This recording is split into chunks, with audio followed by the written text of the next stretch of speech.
Hi guys, ఇంతకుముందు క్లాస్లో class అంటే ఏంటనేది తెలుసుకున్నాం. ఇప్పుడు ఆబ్జెక్ట్ అంటే ఏంటి, దానివల్ల ఉండే ఉపయోగం ఏంటనేది ఈ వీడియోలో అయితే చూద్దాం గైస్. మనకి ఆబ్జెక్ట్ అనేది it is a instance of a class అనమాట. సో మనం ఒక క్లాస్ అనేది డిక్లేర్ చేసినప్పుడు మనకి క్లాస్ అనేది ఒక యూజర్ డిఫైన్ డేటా టైప్ అనమాట. సో ఇందులో ప్రాపర్టీస్ అండ్ మెథడ్స్ ఉంటాయి. ఇక్కడ మనకి క్లాస్ అనేది ఒక బ్లూ ప్రింట్ లాంటిది అనమాట. సో ఇక్కడ మనకి క్లాస్లో కొన్ని ప్రాపర్టీస్ ఉన్నాయి. ఈ క్లాస్ నేమ్తో ఇక్కడ మనకి స్టూడెంట్ అనేది యూజర్ డిఫైన్ డేటా టైప్ అయితే ఇందులో మనం స్టూడెంట్కి సంబంధించిన ఇన్ఫర్మేషన్ అనేది స్టోర్ చేయడానికి కోసం డిఫరెంట్ వేరియబుల్స్ అయితే క్రియేట్ చేయడం జరిగింది. సో ఈ స్టూడెంట్ వేరియబుల్స్ మనం క్రియేట్ చేసాం కానీ బట్ ఆబ్జెక్ట్ అనేది క్రియేట్ చేయలేదు. సో ఆబ్జెక్ట్ క్రియేట్ చేసినప్పుడు ఏంటంటే దీనికి మెమరీ అనేది ఎలకేట్ అవ్వదు. సో దట్ మనం ఎటువంటి డేటా అనేది స్టోర్ చేయలేం అనమాట.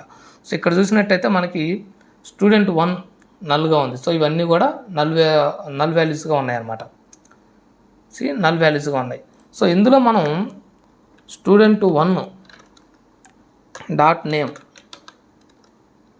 ఈక్వల్ సంథింగ్ ఏదో ఒకటి స్టోర్ చేయాలని ట్రై చేసాం అనుకోండి. ఇక్కడ మనకి స్టూడెంట్ 1 కాడ కంపైలర్ ఎర్రర్ అనేది చూపిస్తుంది అనమాట. ఎందుకంటే వితౌట్ క్రియేటింగ్ ఆబ్జెక్ట్ మనం ఎటువంటి వాల్యూస్ అనేది అసైన్ చేయలేం.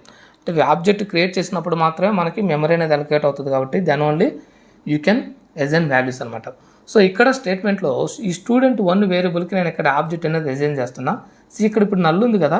సో ఈ స్టేట్మెంట్ అనేది ఎగ్జిక్యూట్ చేసిన తర్వాత మనకి ఈ స్టూడెంట్ 1 అనేది నల్ అనేది పోయి డిఫాల్ట్ వాల్యూస్ అనేది అసైన్ అవుతాయి అనమాట. సో ఇందులో ఉన్న అన్ని ప్రాపర్టీస్ కూడా వాల్యూస్ అనేది అసైన్ అవుతాయి. అవి డిఫాల్ట్ వాల్యూస్.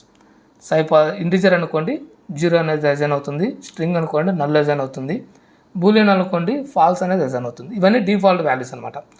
సో ఈ డిఫాల్ట్ వాల్యూస్ అన్నీ కూడా కన్స్ట్రక్టర్ అనేది అసైన్ చేయడం జరుగుతుంది అనమాట. సో ఈ కన్స్ట్రక్టర్ అంటే ఏంటి, దీనివల్ల ఉండే ఉపయోగం ఏంటంటే కూడా నేను నెక్స్ట్ వీడియోలో ఎక్స్ప్లెయిన్ చేస్తాను గైస్. సో ఇక్కడ మనం ఆబ్జెక్ట్ గురించి అయితే తెలుసుకోవడానికి ట్రై చేద్దాం. సో ఇక్కడ స్టూడెంట్ 1కి ఆబ్జెక్ట్ అనేది అసైన్ చేసాం కాబట్టి ఇది మనకి నల్ అనేది చూపించట్లేదు, డిఫాల్ట్ వాల్యూస్ చూపిస్తున్నాయి. అలానే స్టూడెంట్ 2కి మనం ఇంకా ఎటువంటి ఆబ్జెక్ట్ అనేది అసైన్ చేయలేదు కాబట్టి నల్ చూపిస్తుంది అనమాట. సో ఇక్కడ మనకి డిఫాల్ట్ వాల్యూస్ కనపడుతున్నాయి కదా. సో ఇక్కడ మనం ఆ డిఫాల్ట్ వాల్యూస్ బదులు మనకు కావాల్సిన వాల్యూస్ అనేది మనం అసైన్ చేస్తున్నాం. అంటే స్టూడెంట్ 1కి సంబంధించిన ఇన్ఫర్మేషన్ అనేది ఇచ్చాం. సో ఇప్పుడు చూసినట్టయితే ఈ స్టూడెంట్ 1లో మనకి ఏజ్, ఫీజ్, అలానే నేము ఇవన్నీ కూడా వాల్యూస్ అనేది స్టోర్ అవ్వడం జరిగింది అనమాట. సో ఫస్ట్ మనం ఏం చేస్తాం, ఆబ్జెక్ట్ క్రియేట్ చేస్తాం, then only we have to give values అనమాట. సో ఇక్కడ ఒక స్టేట్మెంట్లో ఆబ్జెక్ట్ క్రియేట్ చేయడం, ఇంకొక స్టేట్మెంట్లో వాల్యూస్ ఇవ్వడం. సో ఇట్లా మల్టిపుల్ స్టేట్మెంట్స్లో మనం క్రియేట్ చేసే కంటే కూడా సింగిల్ స్టేట్మెంట్లో కూడా మనం వాల్యూస్ అనేది ఇవ్వచ్చు. అది ఎలాగంటే యూజింగ్ కన్స్ట్రక్టర్స్ అనమాట.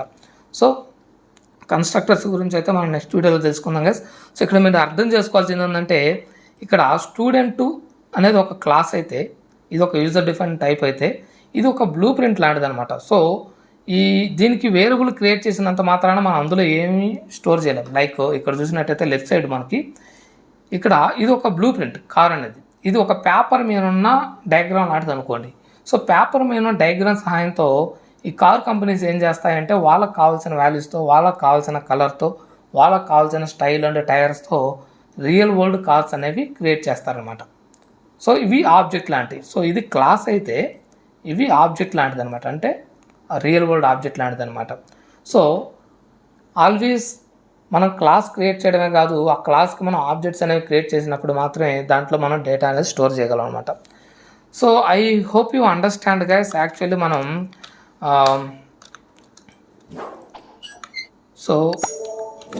సో మనకి ఇక్కడ క్లాస్ అనేది ఒక యూజర్ డిఫైన్ టైప్. సో ఇది ఒక నార్మల్ టెక్స్ట్ లాంటిది అనమాట until then you create object. So object create చేసినప్పుడు ఏంటంటే దానికి మెమరీ అనేది అలొకేట్ అయ్యి డిఫాల్ట్ వాల్యూస్ అనేవి స్టోర్ అవుతాయి అనమాట. సో ఈ వాల్యూస్ అన్నీ మనం స్టోర్ చేయం, బై డిఫాల్ట్గా కన్స్ట్రక్టర్ అనేది స్టోర్ చేస్తాం అనమాట. సో కన్స్ట్రక్టర్ గురించి మనం నెక్స్ట్ వీడియోలో తెలుసుకుందాం గైస్.